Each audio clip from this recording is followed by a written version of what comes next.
Right now on the National Weather Desk, heavy rain and hail pound Texas as a slow-moving system moves east. We'll see where it's heading next. All of that gradually shifts to the east. And do you know what to do if you're in the path of severe weather? When you hear the clap of thunder, it is strongly advised to head indoors. Spring allergy season. Why is it happening earlier and lasting longer?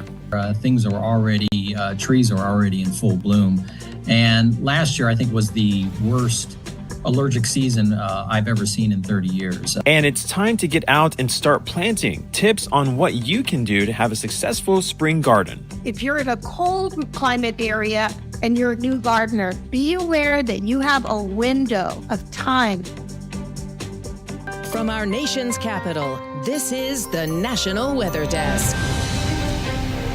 Good morning and welcome to the National Weather Desk. I'm meteorologist Mark Pena. Strong storms ripped through Texas last night as a slow-moving system moved eastward. These are the scenes our storm chaser Brett Adair captured near Austin Tuesday afternoon.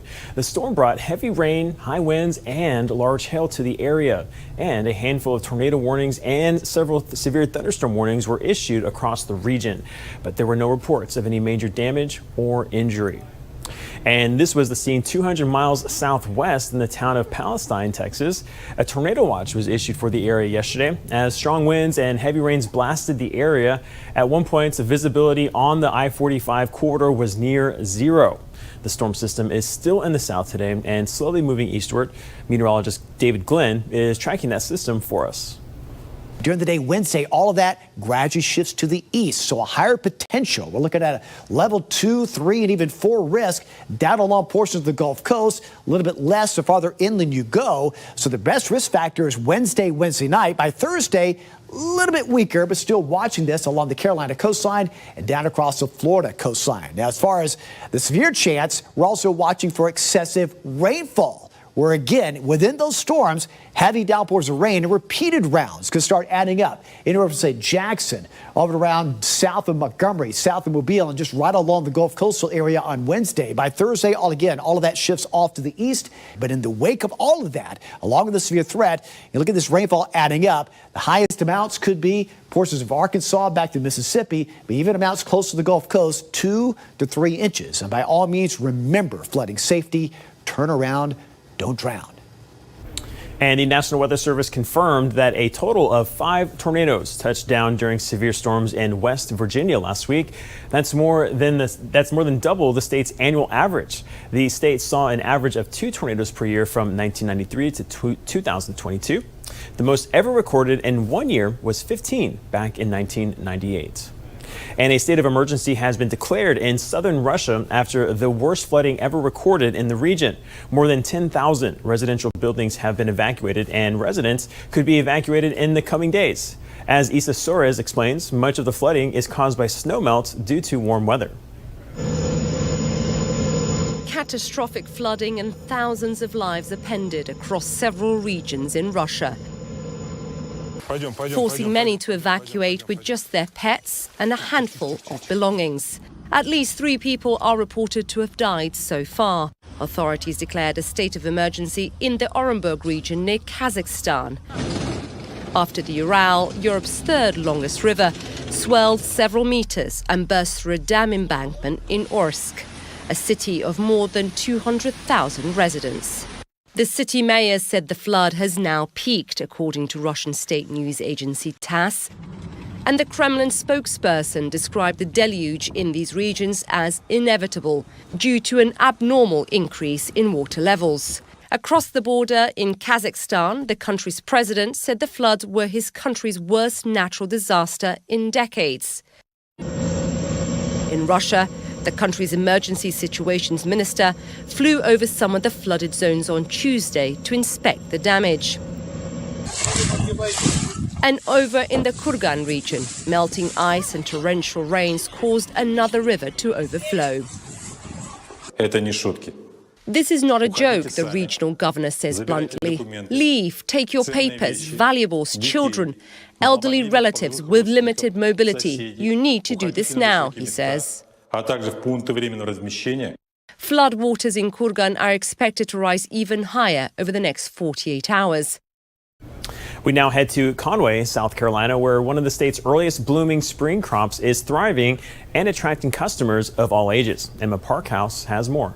Lynn's Berries, a family-friendly farm in Conway, has been growing their business and their berries with their hearts for decades. Welcome down! Welcoming locals and visitors to their You Pick Strawberry experience every spring. This farm has been a blessing to all of us. The You Pick, we see families come out, young and old. Anybody can pick a strawberry. Local families like the Darkangelos and Trions are already picking up some berries. They love strawberries, so they love coming out, picking them themselves, helping make, desserts and foods at home, so it's always a good time to come out. I like them, and they're good and juicy and wet, so we can make strawberry shortcake. I want to have strawberries so we can eat them plain because they're delicious, and also so we can make strawberry muffins. Yes. And we can make strawberry smoothies. You Pick farms like Lynn's Berries are part of the Palmetto State's growing agritourism industry. Agritourism presents local farmers with the opportunity to educate the public about farming, encouraging outdoor activities, and brings in some pretty sweet revenue. The newly released Census of Agriculture shows between 2017 and 2022, farm income from agritourism in South Carolina grew from $6.2 million to $14 million. Supporting local farms are we love doing that. They're fresh, they're wonderful, so we just love coming out and having the kids involved in it and seeing how they farm and what they need to do to care for the fields. Hammond says they always want to make their berries available for everyone. It's gotten a little bit more challenging because everything has gone up, like everybody knows, fertilizer. So we work at it really hard to keep it down, the prices down. The total solar eclipse has come and gone, but do you still have eclipse glasses and aren't sure what to do with them? Natalie Casaltoni has some tips on what you can do with those glasses. This basket, sitting in the garden center of Bercola Tree and Lawn Care, is filling up fast. We picked up about probably 80 already. Brandon King says it's a drop-off site for anyone willing to donate their eclipse glasses. Rotary District 7120, which covers the Rochester Finger Lakes region, wants to send them halfway across the globe. Ultimate destination will be in South America to go to school groups for their next eclipse event. Over 1 million glasses are ordered in Monroe County alone, so there's going to be so much waste, so hopefully they can put them to use. Paula Vieira from Sun King says, if you don't donate your eclipse glasses, make sure they don't end up in a landfill. A good portion of it is cardboard, so it is reusable and can be made into other items. So we won't recycle them in-house, but we will get them to the right place. We have downstream vendors who will recycle different forms of cardboard to be made and reused into boxes, probably for more electronics. Vieira says there's even an added benefit. With Earth Day coming up, we actually want to promote reuse and recycling. If you missed seeing Monday's total solar eclipse in person, you'll have more chances in the future, but it may not be very convenient. The next total solar eclipse is in about 2 years on August 12th, 2026. That path of totality is over western Greenland, far eastern Iceland, and finally northern Spain. There will be another one on August 2nd, 2027. That's for portions of Africa, North Africa, and the Middle East will be in the path of totality. The next solar eclipse visible in the United States will appear in parts of Alaska, and that's in 2033.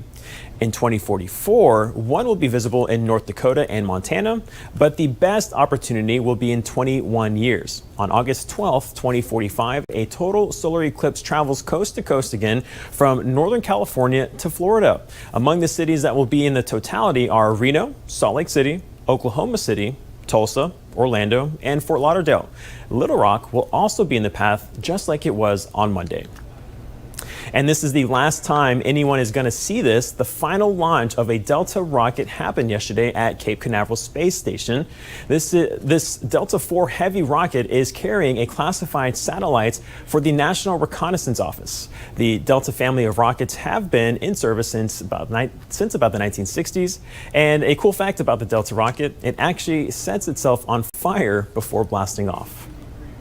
And coming up on the National Weather Desk, we'll look at why allergy season is happening sooner and lasting longer year after year. Plus, tips to help you create the perfect spring garden.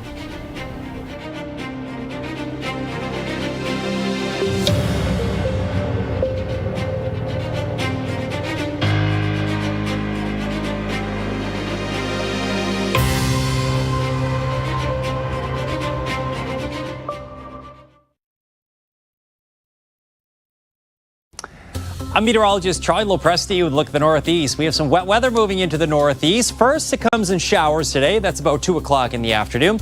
We'll get another round that moves in on Thursday. There'll be some drizzle that mixes in, and there will be some fog at night. This round is moving in during the early afternoon. The heaviest rainfall, that will be reserved for Friday morning. That's about 8 a.m. there. Looks like most of the Northeast will probably pick up another inch of rain right through the end of the week.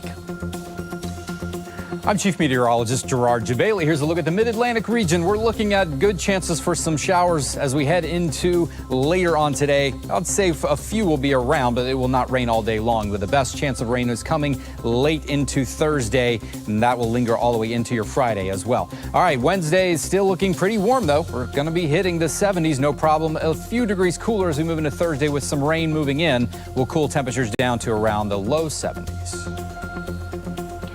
Good morning, I'm meteorologist Charlotte Carl. High temperatures this afternoon. Ahead of that frontal boundary, we'll get into the 80s, 70s along the Carolina coastline, 60s in the northern part of our area. That front is going to continue to develop ahead of this low pressure system. You can see that comma cloud formation, that comma shape. This would be the tail of the comma as it heads into Georgia, South Alabama, and the Panhandle by Thursday overnight, bringing a risk of severe weather to the southeast Wednesday and Thursday.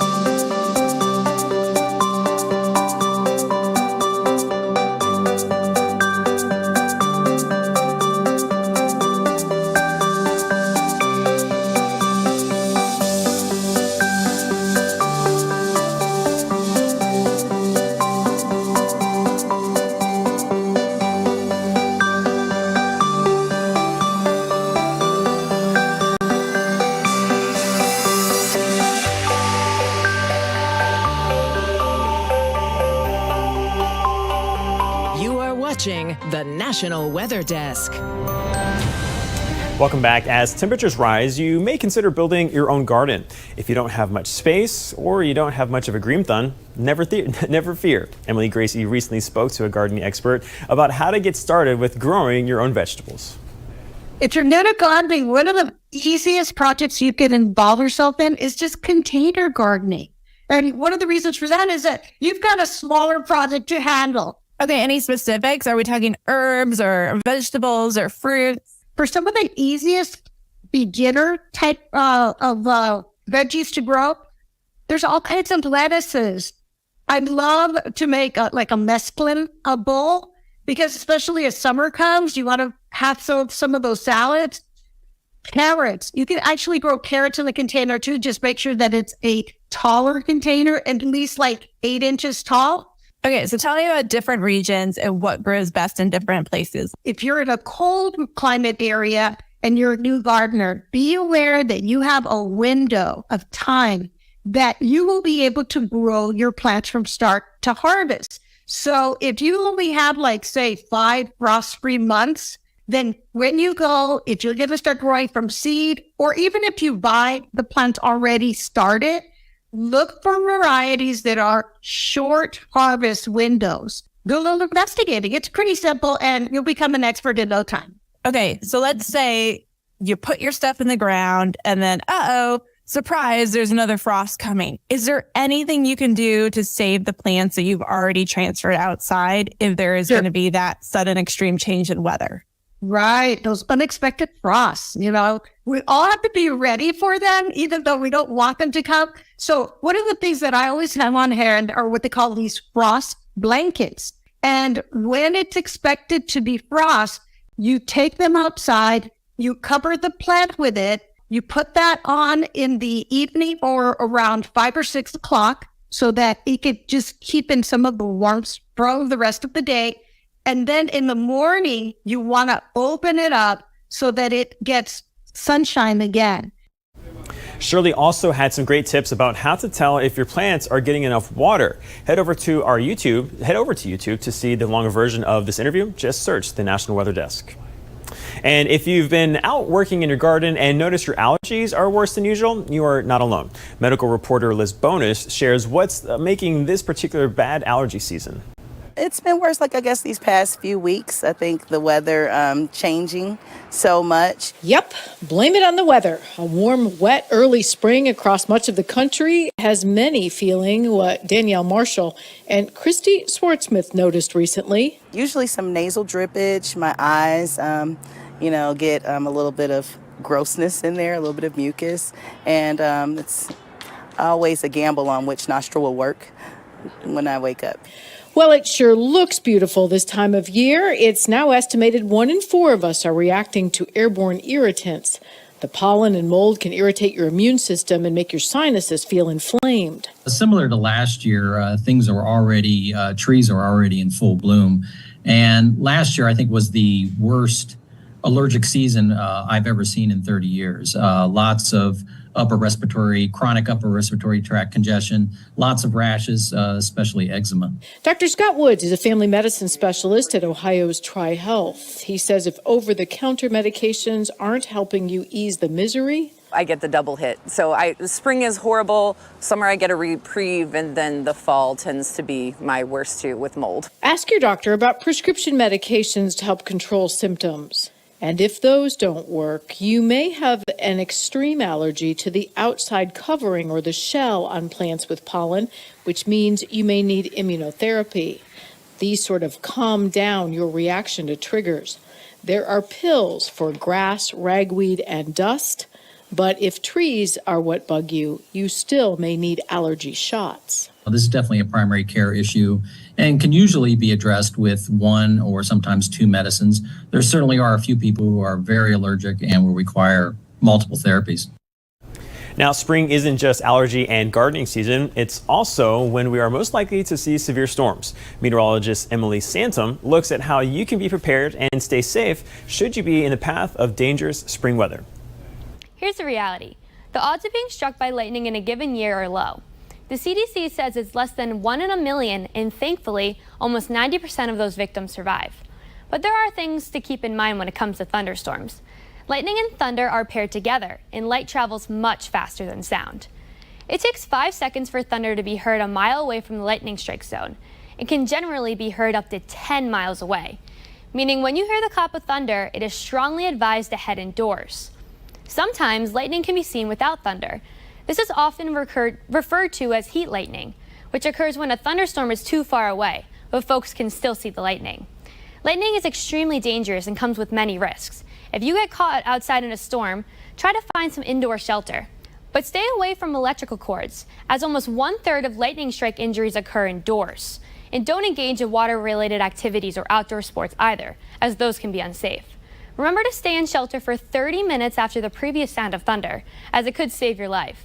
Also interesting to know, according to the CDC, men are about 4 times more likely than women to get struck by lightning. And lightning strikes actually cause more deaths on the weekend, specifically on Saturday. I'm meteorologist Emily Santom. Now, if you head to the beach, this is the time of the year you're most likely to see horseshoe crabs.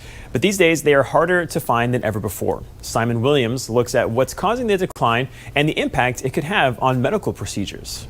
They've been through every 500 million years of changes. But I feel like it's the pace of the change that really takes them out. Dr. Eric Roche, senior lecturer of marine science at Coastal Carolina University, explains it's the pace of several changes, like coastal construction, pollution, and habitat loss.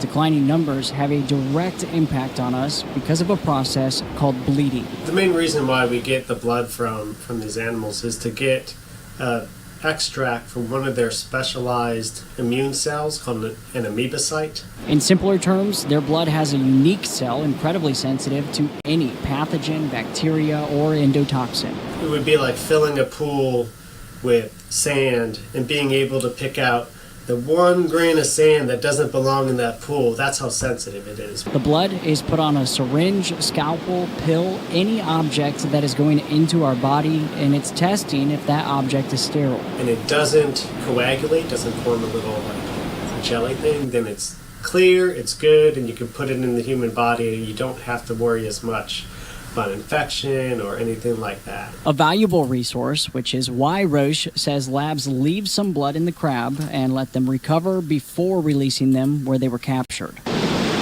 All efforts to maintain the balance of our beaches. In an ecosystem, you pull that one card out. Well, in the case of horseshoe crabs, you pull that one card out, it affects a lot of different things. And now time for a short break, but first we soar over Glen Lake in Michigan.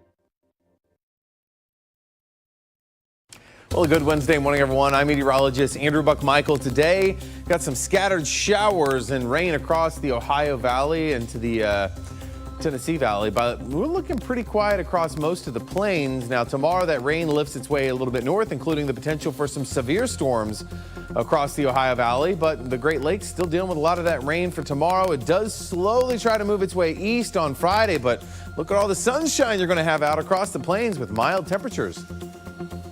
Good morning, I'm meteorologist Alex Garcia. Here's a look at your regional weather. A little nippy. You should get up there to Amarillo. 39 degrees, some storms into Oklahoma, as well as out in Houston, sunshine breaking out toward San Antonio. Cold fronts will be pushing toward the north and northeast. That'll bring some big, serious rain and some storms back up into Mississippi and Alabama. Otherwise, temperatures back in the region will start to warm up to spring-like levels. I'm meteorologist Alex Garcia. That's a look at your regional weather.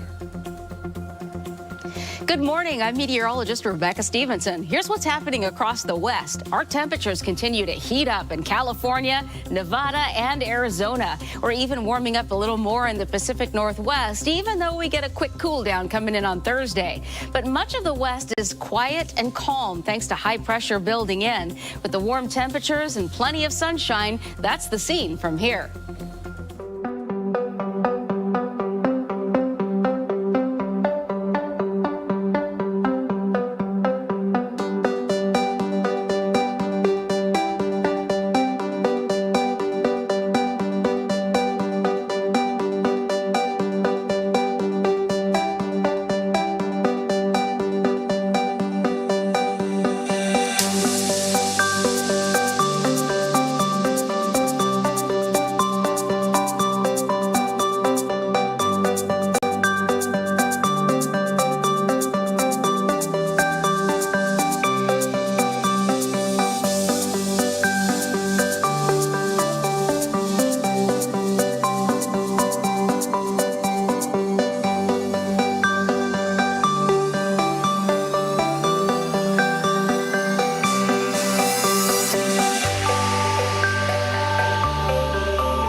Presented by the National Weather Desk.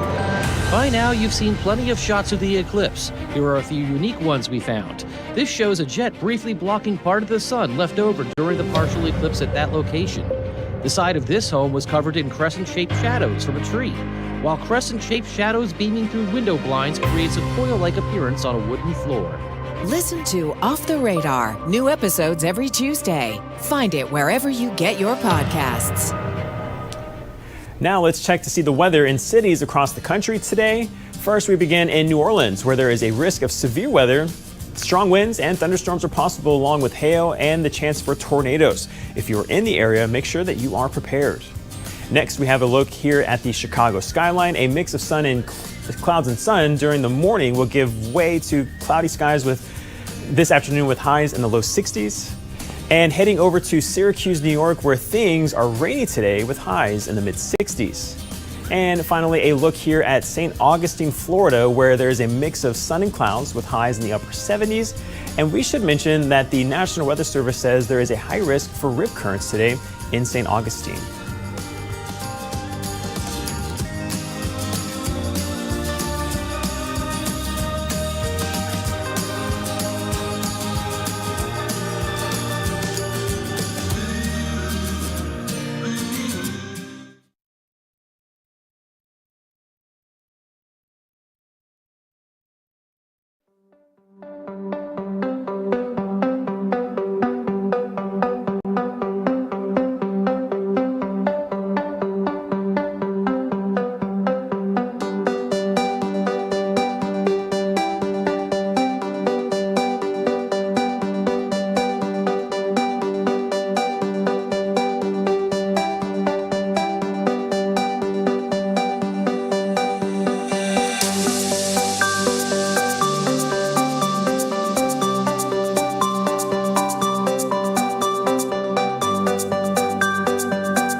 Thank you so much for joining us. I'm meteorologist Mark Pena. Make it a great Wednesday, and we'll see you right back here tomorrow.